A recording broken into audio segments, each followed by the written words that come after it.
Welcome to the video solution of your selected question from the Mathematics the Easy Way DVD. If you have not yet seen the introduction video on the DVD, please do so now, as it outlines how the Easy Way series will help students to be successful in their CXC exam.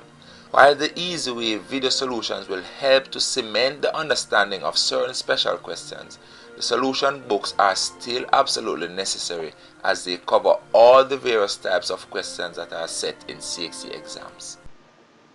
We are now at question 10, part A, and in question 10 we are given this circle, center O, RQ here is a diameter, hence it passes through the center.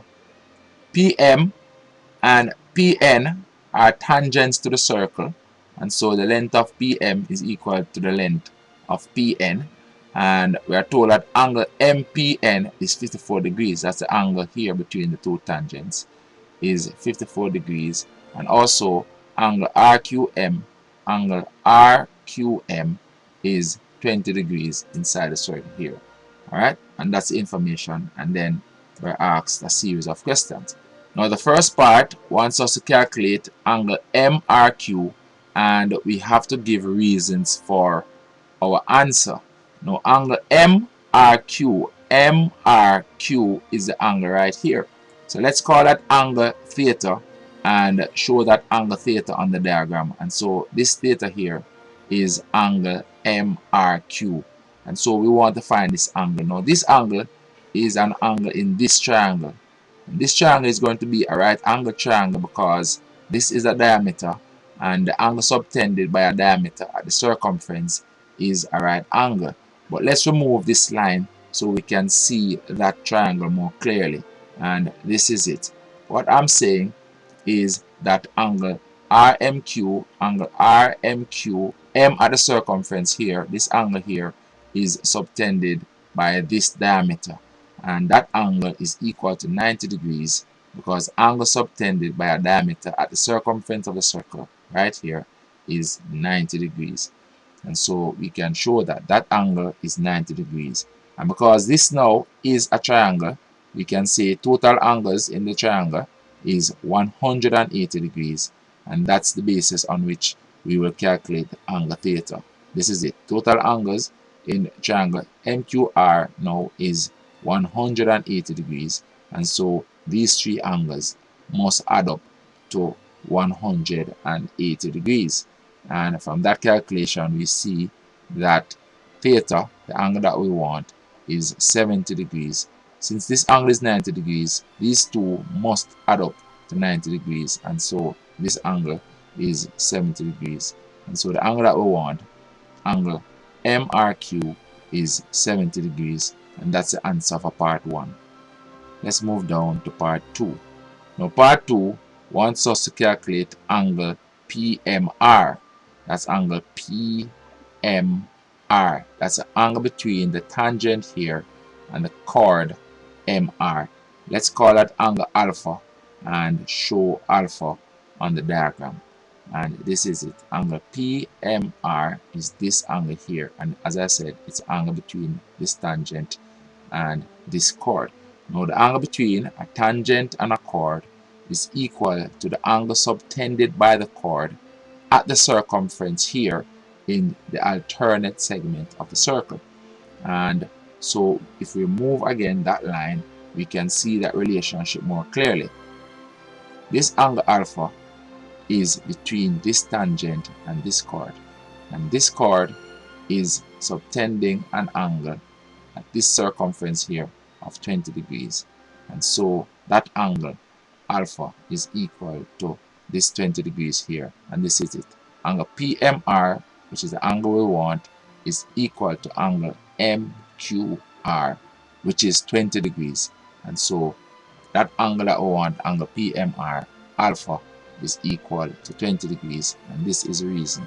The angle between a tangent PM and the chord MR, that's the angle here, is equal to the angle subtended by the chord MR at the point Q here on the circumference. Q is on the circumference in the alternate segment of the circle, meaning in the segment of the circle alternate to the angle alpha. So that's on this segment of the circle. And so alpha is equal to 20 degrees. And let me just read the reason again. The angle between a tangent and a chord is equal to the angle subtended by the chord at the circumference in the alternate segment of the circle. And that's the reason why alpha is equal to 20 degrees. And so we can write the answer for part 2. Angle PMR is 20 degrees. Let's move down now to part 3. Now part 3 wants us to give the angle PMN. Angle PMN is the angle here between PM and MN, the angle through here. And so we will call that angle beta and show that angle beta on the diagram by removing some of that information. So this is the angle that we want now. The angle PMN is this angle here between this tangent and this chord. Now this chord completes a triangle formed by the two tangents, and the two tangents are equal distances from the point P. And so this triangle PMN is an isosceles triangle, and we can use that fact to calculate beta. Let's go through the explanation. And this is it. The tangent PM is equal to the tangent PN. PM is equal to PN, and therefore this triangle PMN is an isosceles triangle. And we know that since this angle is beta, then this angle also is beta, because these two angles now form the base of this isosceles triangle. And so we can go ahead and say that angle PMN is equal to angle PNM. And so angle PNM is also beta. And so we can show that on this diagram. And so now we have the three angles in this triangle, 2 beta and 54 degrees, and the total angles in the triangle must be 180 degrees. And so we can say that total angles in triangle PMN is 180 degrees, and so these three angles must add up to 180 degrees, and we can show that. So it's 54 degrees plus 2 beta, 54 degrees plus the 2 beta angles here equals 180 degrees. And if we simply divide through by 2 to simplify, we end up with 27 degrees plus beta equals 90 degrees. And now to find beta, we simply subtract 27 from 90 degrees, and we end up with beta being equal to 63 degrees. And so we have found the angle that we wanted. And this is it. Angle PMN, which is beta, is equal to 63 degrees. And that's the answer for part 3 of question 10A. Let's move down now to question 10B. Now question 10B gives us this diagram along with this information. It says the points A, B, and C are on horizontal plane. So this triangle is on the horizontal plane. So that's an horizontal triangle. And then TA is a vertical lighthouse. So this is a vertical lighthouse. So this is a three-dimensional situation. We have a horizontal plane. So these are horizontal lines. And this is a vertical line. So this is a three-dimensional diagram. And since this is vertical and these lines are all horizontal, the angle between this vertical and this horizontal is 90 degrees. And the angle between this vertical and this horizontal line also is 90 degrees. It does not look like 90 degrees on this diagram because this is a three-dimensional diagram on a two-dimensional surface. And we're also told that the distance AB is 174 meters as shown here. BC is 65 meters shown here as well. And AC is 226 meters. And the first part of this question wants us to calculate angle ABC. That's the angle right here. Angle ABC is the angle right here. So let's call that angle alpha and show alpha on the diagram. So what we have is a triangle that is not a right angle triangle. We want to find alpha, which is inside this triangle. It's not a right angle triangle, and therefore we cannot use any of the three trig ratios, sine, cosine, or tangent. We cannot use any of those trig ratios. we have to use either the sine rule or the cosine rule. And to test if we can use the sine rule, we look for a known angle and a known opposite side to that known angle. We do not have that here. We know none of the angles here, and so we are left with only the cosine rule to work with. And we typically use the cosine rule when we have two sides and an angle between them in consideration. So what we have to do is use this and this as our two sides and alpha as our angle. So these are our two sides and this is our angle between, and we're going to apply the cosine rule to find alpha, and this is it. We're going to be using the cosine rule, and using the cosine rule with these two sides and this as our angle between, we end up with this side opposite the angle. 226 squared equals 174 squared plus 65 squared minus 2 times 174 multiplied by 65 multiplied by the cosine of the angle between the 174 and the 65. And here we have applied the cosine rule. And now since we want to find alpha, we can transpose to make this expression positive by bringing all of this expression over onto this side, and we can take this 226 squared over onto this side and subtract it. So that's just simplifying or rearranging this equation to make it simpler. And now that we have the cos alpha term on this side, we can divide both sides now by this multiplication here, the 2 multiplied by 174 multiplied by 65. When we divide both sides by that, the result is this. And so cos alpha is 174 squared plus 65 squared minus 226 squared, all divided by 2 multiplied by 174 multiplied by 65. And so we are dividing this numerator, all of this numerator, by all of this denominator. When we crunch these numbers, the result is negative 0.733, and so to find alpha, we need to take the inverse cosine of negative 0.733, and this is it.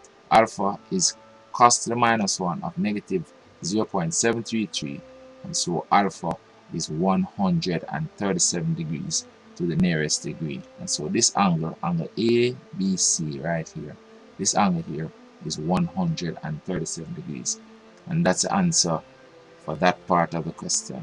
Let's move down now to the next part. So what we have so far is that this angle is 137 degrees, and we have the three sides of the triangle. Now we're required to find the area of triangle ABC, and here we can apply the trig formula for the area of a triangle because we have the sides and we have the angle between these two sides. So we can use the trig formula for the area of a triangle. We're going to call the area AT, and this is a reminder of the trig formula for the area of a triangle. When we have a triangle with two known sides and a known angle between those two known sides, the area of that triangle is half the product of those two sides multiplied by the sine of the angle between those two sides. And so we can use this formula for the area of this triangle because we have that situation. We have two sides and an included angle, a known angle between the two sides. And applying this formula, the area of triangle ABC becomes half 174 multiplied by 65 multiplied by the sine of 137 degrees. And so this will give us the area of that triangle. And this is it. The area of triangle ABC is this meter squared. So that is the answer for this part of this question. And let's move down now to part 2. Now part 2 tells us that the angle of elevation of T from B is 23 degrees. That's the angle of elevation from B to T is 23 degrees. And the angle of elevation is the angle above the horizontal when looking upwards. And we are required firstly to show that angle of elevation on the diagram. And this line represents a line of sight when looking upwards. Remember, this is horizontal. This line to the base of the tower represents the horizontal, and so we had to elevate the line of sight above the horizontal to form the angle of elevation here, and therefore that is the angle of elevation from B to T. The angle above the horizontal looking upwards to T. That angle is 23 degrees. And we have to remember that because this is horizontal, AB is horizontal, and this TA is vertical, the angle between this vertical and this horizontal here is 90 degrees. And therefore, what we have here is a right angled triangle. And if we isolate that triangle and take a side view, this is what we will see. A is here. This TA represents the tower. This is AB. AB is right here, 174 meters. The angle between TA and AB is 90 degrees. That's here. And the angle of elevation, 23 degrees, is the angle above the horizontal AB looking upward to T from B. That angle is 23 degrees. And so this diagram is a side view of what we have here. And now we are required to calculate the height of the lighthouse, that is TA. And so we can work in this right angle triangle to calculate the height of TA. And here we have this angle, we have the adjacent to this angle in this triangle. This is the 90 degree, and therefore this is a hypotenuse.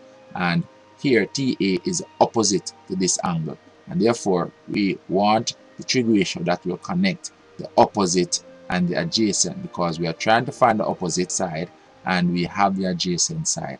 And so the trig ratio to use is a tangent trig ratio. And so we start with the definition of tan. Tan of 23 degrees here is equal to the opposite side TA divided by the adjacent side, which is 174 meters. And this is it. Tan 23 degrees equals TA divided by 174. And if we transpose the 174 here by multiplying both sides by 174, we end up with TA being equal to 174 multiplied by the tan of 23 degrees. And that works out to be 73.9 meters. And so the height of the lighthouse, TA, is 73.9 meters. And that's the answer for this part of the question. And so that's the end of question 10, and we'll do our last question, question 11, in the next video. See you then. You have just seen the video solution for a special CXC question, but this is only one of the many different ways that these questions are written. All mathematical principles can only be fully understood by solving many questions, and so I always tell my students, more maths equals better maths, and if they study hard, they will pass easily. All the various types of CXC questions are covered in the Easy Way Mathematics Solution book, and you need to practice every single one of them. Other books in the series are the Easy Way Multiple Choice Specimen book, the Easy Way Unit 1 Cape Mathematics Solution book, and the Easy Way Account Solution book. Please feel free to contact me with your comments and queries at any time.